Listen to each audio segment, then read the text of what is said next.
Hello and welcome to Coastal Crafts. So sorry if my voice is a bit funny again today as I'm still poorly. It's a week dragging on. But I'm here today for the Lawn Fawn collaboration. So a bunch of us who get together each month to make a project using our Lawn Fawn products. And the theme for this month is friendship.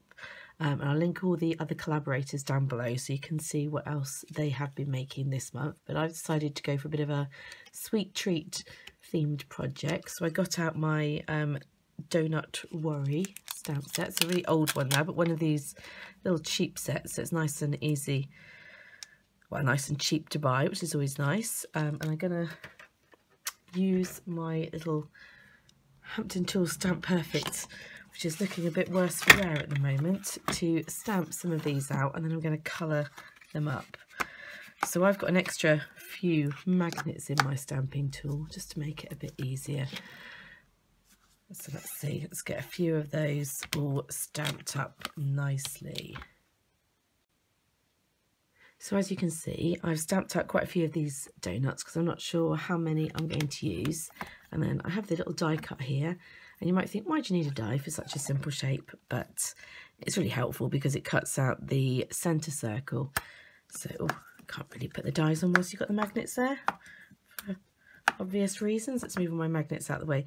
So I'm going to put my die on and line it up so it's perfectly placed with some of this post-it note tape, which I've shown on a previous haul before. So I find this really good because it doesn't damage the stamps at all, however hard you press. And I will run all of those through the die cutting machine. So I'm going to cut them out first in case I mess them up before I start colouring them, so I don't want to waste any time. Right, so I'm back now with all my little donuts cut out, as you can see. And they do tend to have this little bit of a ridge where the die cuts into it, but hopefully we'll cover that up with the process that we're going to do today. You can see a bit more at that angle, which is not ideal, but we should be able to cover that up. And the reason I haven't stamped the little sprinkles onto there is because we're going to use some of these little polymer clay sprinkles that I picked up, and they're about £1 or something like that on the internet. So really cheap and a bit of fun. So I'll show you how I'm going to colour these up. I'm going to use my Copic markers. I haven't got loads of Copic markers. I've got loads of Spectrum Noir and whatever these ones are. Trimcraft First Edition and a variety of different things. So I tend to, in general colouring, I use all sorts of different things. But today, because I have invested in a few more Copics, I want to use these. So I'm just going to use this darker colour to give it a bit of shadow around the outside of my donut, give a bit of a 3D effect. There we go. Ooh. And then I've got this other Copic colour here. What's this one? E35, which is a bit lighter. So I know I was reading in my book about how you're meant to match up the numbers. So if you're going to get them blending together, it should be two, that doesn't focus in very well. You should have the same letter and the same number, first middle number, and then the other number at the end is one to alter. So that's what I'm working on anyway, just following from my book.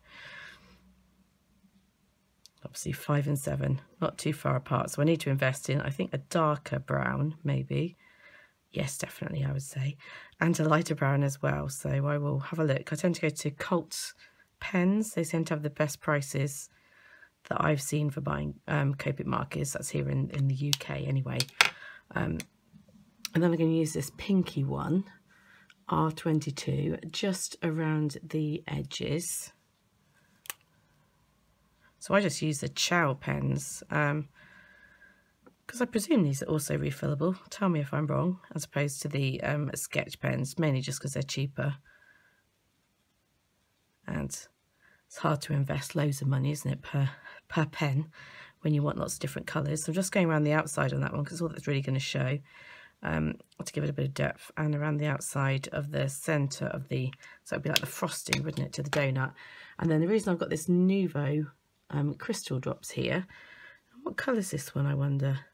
Where on earth did it tell you? Crystal Drops Bubblegum Blush. That sounds very cute. When I think of bubblegum, I kind of think of blue actually, but there we go. And this is going to be to give it a bit of a 3D effect, because I just love adding anything glossy. As you'll notice was my addiction to glossy accent type stuff. I'm always giving something a glossy coating, and this obviously gives it a 3D effect as well. Let's give it lots on there. You get quite a bit in these pots, and they're really cheap. They're only £2 each anyway, so I don't worry that much about using it. So giving it a bit of a coating, and I'm doing this on a piece of white paper, so again, but it is cut out. So I'll show you that a bit closer. And I did get bubbles earlier when I tried this out, so I just popped them with my, where is it? My sharp pokey tool. Same pokey tool that I frequently use to stab myself. You've got to be careful with that. And then I'm going to get my little sugar strands, I guess they would be if they were made of sugar, but they're made of polymer clay, as opposed to hundreds and thousands, which are the little balls, and sprinkle them over. So I want to go for a random effect, but as mathematicians would tell you, if you actually do it randomly, it doesn't look random. So you have to force randomness. And I just move them around a bit. So it's not going to be perfect because it is going to have an element of true randomness, and true randomness is very random. And I wonder if I can pick that up with my, I had to cut my fingernails off because I broke one. So you need to get the right colouring. So you can see how it's just a cute little donut now with 3D with little sprinkles in. So I'm going to finish colouring those up, so I've got a few of them, and then we will take it from there. So whilst I was waiting for my little donuts to dry, I use this little treat bag die I have here to cut out some of this lawn fawn paper, and I absolutely love this lawn fawn paper pack. It's Poker in the Meadow, and you get 40 sheets, which I think is a really good deal because you don't always get as many sheets with some of the American brands. So yeah, 40 sheets is a good deal, and they're really cute. So when I run out of this one, I'm pretty sure I'm going to buy some more and maybe get some more of the other colours that they've done it in. So I cut out 2 of these in the green colour to make up my little treat bag. So I started folding this one, so I will fold up this one as well so I can stick them both together.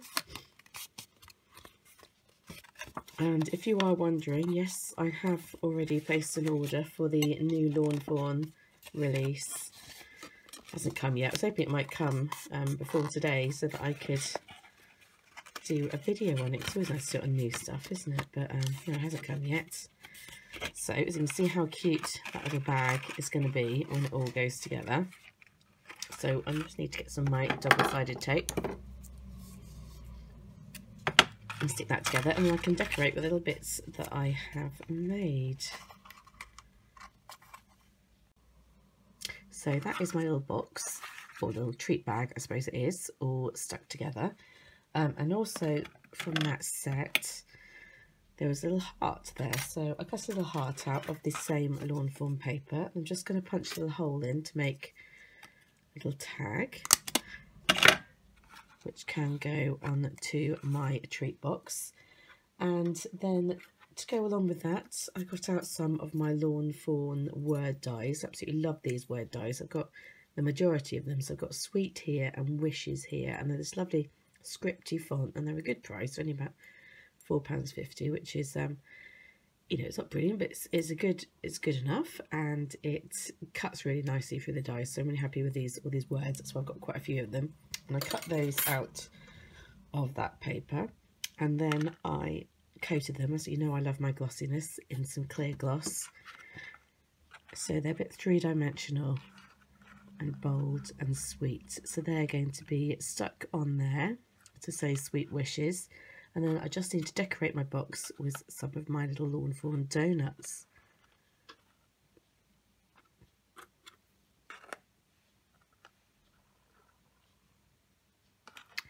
So once I've got an idea of roughly how I want it to look, I'm going to stick them down. And I know it slightly goes over the edge, so I may have to trim off a few bits. So I'll quickly stick those down. So whilst doing that, I decided that it needed a little bit more in some of these spaces, a bit more sweets. You know, it was crafted alike, we can't resist adding more. So I got out my another Lawn Fawn stamp set, the Year 7, which has this really cute little pinata, donkey pinata, and some sweets. And unfortunately, I've got the die set as well, so because otherwise that'd be a little fiddly to cut out. So I cut out some of those little sweets from there and coloured them in and glued them on to my little box. So my box is pretty much ready to add some sweets as a friendship gift. But I also thought I would attach one of the donuts onto a little peg, one of those mini pegs that I have got, and use that to help close my box. So I can just attach it on there. So once I've got my sweet treats inside, it's all closed up and ready. And of course, I just need to attach my tag, which will have my little message of who that's to. I think it's quite busy on the front, so I might attach that one on the back, and that can just get tucked underneath my peg. And there we go, my little Lawn Fawn sweet wishes for a sweet friend gift box, or gift bag I suppose, is all ready to go. So I hope you enjoyed watching my little craft along with me activity for the Lawn Fawn collaboration. I'll be back in a month's time doing this Lawn Fawn collaboration again, but before that there'll be lots of other videos coming up, so keep tuned in to see what I get creating and more likely what I get buying. See you soon, bye.